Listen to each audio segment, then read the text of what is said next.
Madame, Monsieur, bonsoir. Vous regardez Médien TV. Il est 19 h à Tanger. Voici les titres de votre journal. Plus que quelques minutes avant la fin de la rencontre qui oppose le Maroc à la Côte d'Ivoire. À l'heure où je vous parle, le score est de 2-0. C'est un match décisif pour les deux équipes. Seul le premier du classement sera qualifié pour la Coupe du Monde 2018. Dans ce journal, nous retrouverons en direct du stade à Abidjan notre correspondant Abdoulaye Koné. Abidjan toujours, le Maroc est à l'honneur. Le salon Made in Morocco s'est ouvert hier dans la capitale ivoirienne. Un événement dédié au savoir-faire et aux produits marocains. Plusieurs secteurs y sont représentés. La mission des Nations Unies au Soudan du Sud souhaite étendre sa présence dans la ville d'Akobo, dans le nord-est du Soudan. Elle souhaite faciliter l'acheminement de l'aide humanitaire aux civils déplacés, mais aussi renforcer la sécurité dans la région, une région sous conflit depuis 4 ans. Mais avant de développer ces titres dans le cadre de la visite de travail et d'amitié que le roi Mohamed VI effectue aux Émirats arabes unis, le souverain a reçu samedi en sa résidence à Abu Dhabi Cheikh Mohammed Ben Zayed Al Nahyan, prince héritier d'Abu Dhabi, commandant suprême des adjoints des forces armées et de l'État des Émirats arabes unis. Après la rencontre élargie à plusieurs hauts responsables de deux pays, le souverain et Cheikh Mohammed Ben Zayed Al Nahyan ont eu un entretien en tête-à-tête. Lors de ces entretiens, le roi Mohamed VI et Cheikh Mohammed Ben Zayed Al Nahyan ont échangé sur les excellentes relations bilatérales et le partenariat stratégique fort et multidimensionnel qui lie les deux pays. Dans ce cadre, il a été convenu de redynamiser et donner un nouvel élan à la commission bilatérale mixte. Plus que 15 minutes avant que l'arbitre ne siffle la fin du match qui oppose les Lions de l'Atlas aux éléphants.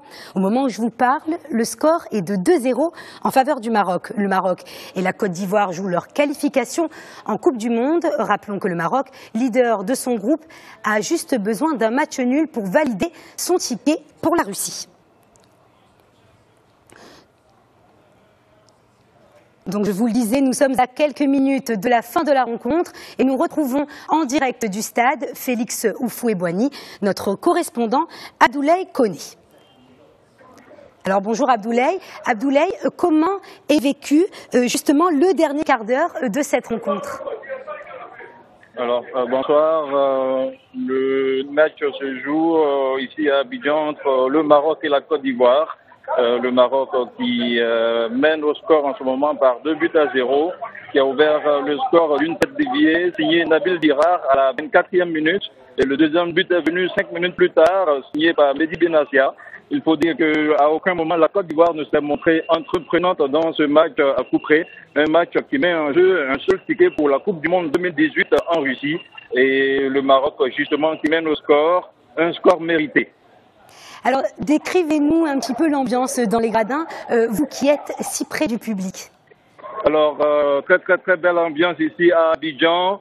Il y a beaucoup de supporters marocains présents dans les gradins. On peut en dénombrer au moins 3000, sinon 3500. À côté, il y a un grand nombre de supporters ivoiriens venus pour la circonstance. Des supporters ivoiriens qui ont quelquefois démontré leur mécontentement face à la passivité du jeu des éléphants de Côte d'Ivoire, qui n'ont à aucun moment du jeu tenté de trouver la faille. Des éléphants qui pratiquent un match de football haché, sans aucune bonne combinaison. Et justement, le Maroc qui peut repartir ce soir la tête haute de la Côte d'Ivoire avec 2 buts bien inscrits par Nabil Dirar et Mehdi Benassia. Le Maroc qui a déjà, je dirais, la tête et les épaules en Coupe du Monde en Russie.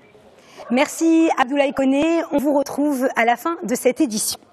Alors, créer des relations commerciales et promouvoir le Maroc à travers le monde, c'est en quelque sorte l'objectif que s'est fixé le salon Made in Morocco. Après 2 éditions en Belgique, l'événement fait escale à Abidjan. Plusieurs secteurs sont représentés à ce salon, notamment ceux de l'agroalimentaire, des finances, mais aussi de l'artisanat. Famadion pour les détails. La 3e édition du Forum Made in Maroc se déroule à Abidjan. Les secteurs de l'agroalimentaire, de l'industrie, des BTP ou encore de la logistique sont représentés dans la capitale économique ivoirienne. Je vous propose d'écouter l'une des organisatrices de ce forum. Le Salon Made in Morocco est à sa 3e édition. Nous avons organisé les 2 premières éditions à Bruxelles. Et puis pour cette 3e édition, nous avons choisi Abidjan, la Côte d'Ivoire, pays frère du Maroc. Nous avons des exposants marocains qui ont fait le déplacement. Nous avons 40 exposants marocains. Ce salon est sous le patronage royal de Sa Majesté le Roi Mohamed VI. Donc sur les traces de Sa Majesté, nous avons choisi la Côte d'Ivoire, donc comme je vous ai dit, pays frère du Maroc. En Syrie, une nouvelle offensive de Daesh, l'organisation terroriste, a repris le contrôle d'une bonne partie de Bourhamel, une ville stratégique dans l'est du pays. L'organisation terroriste chasse ainsi l'armée syrienne et ses alliés à la périphérie. C'est en tout cas ce que nous apprenons de l'Observatoire syrien des droits de l'homme, une annonce qui intervient alors que les forces irakiennes ont entamé aujourd'hui une offensive sur la dernière poche terroriste du pays, aux frontières de la Syrie. Direction à présent le Vietnam, à Da Nang, où se tient le sommet de l'APEC, le forum de coopération économique Asie-Pacifique. 11 pays ont signé un accord de libre-échange, et cela après plusieurs jours de négociations. Accord signé sans les États-Unis et qui intervient au lendemain du discours protectionniste du président américain. Les détails avec Anissa Harrao. Ils l'ont fait. Après plusieurs jours d'âpres négociations, 11 pays de l'Asie-Pacifique ont trouvé samedi un cadre pour un nouvel accord de libre-échange sans les États-Unis. Il aura fallu des mois à ces pays pour surmonter le tsunami enclenché par l'arrivée de Donald Trump à la Maison-Blanche. 3 jours après son investiture, le milliardaire avait mis fin à la participation des États-Unis dans le vaste traité commercial avec des pays riverains du Pacifique, le plus grand projet de zone de libre-échange jamais conclu.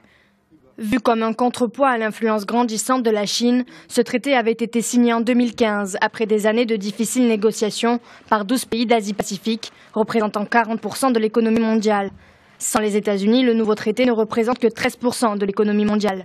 Le ministre de l'économie japonais, Toshimitsu Motegi, a ainsi espéré que cet accord d'étape pourrait à terme déboucher sur un retour du pays dirigé par Donald Trump. Cette percée pour la création du partenariat transpacifique à 11 pays intervient au lendemain d'un discours du président américain devant les dirigeants de l'Asie-Pacifique réunis à Da Nang pour leur forum annuel. Le président est resté inflexible et n'a cessé de marteler que son pays ne signerait plus d'accord, qui lui lie les mains et l'oblige à renoncer à sa souveraineté. Donald Trump s'est cependant dit prêt à signer des accords avec tout pays souhaitant des échanges équitables. On reste au Vietnam avec l'arrivée aujourd'hui à Hanoï du président américain. Il s'agit de l'avant-dernière étape d'une tournée asiatique qualifiée par la Corée du Nord de va-t-en-guerre. Le régime de Pyongyang a en effet fustigé cette tournée, je cite, en vue d'une confrontation pour priver la République populaire démocratique de Corée de sa dissuasion nucléaire défensive. Fin de citation. Alors rappelons que Donald Trump a appelé mercredi dernier devant l'Assemblée nationale sud-coréenne le dirigeant nord-coréen Kim Jong-un à ne pas sous-estimer la détermination de l'Amérique et à renoncer à son programme nucléaire. L'information a été relayée par plusieurs médias américains. L'ancien conseiller à la Maison-Blanche est soupçonné d'avoir envisagé de livrer à la Turquie l'opposant au régime Fethullah Gülen, exilé aux États-Unis en échange de plusieurs millions de dollars. Michael Flynn et son fils, Michael Flynn Jr., auraient rencontré en décembre dernier à New York des représentants du gouvernement turc pour discuter de l'extradition de Gülen. Plus encore, il aurait aussi été question d'aider à la libération de l'homme d'affaires turco-iranien Reza Zarrab, inculpé avec 9 autres personnes aux États-Unis pour avoir enfreint l'embargo financier contre l'Iran. Affaire qui refait surface dans le cadre de l'enquête plus générale menée sur les éventuelles ingérences russes dans la campagne présidentielle américaine de 2016.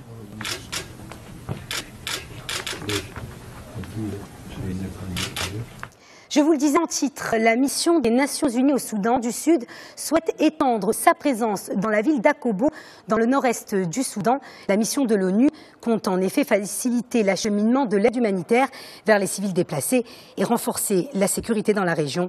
La guerre civile, qui a duré 4 ans, a forcé plus d'un tiers de ces 12 millions de citoyens à fuir leur foyer. Sora Abouta.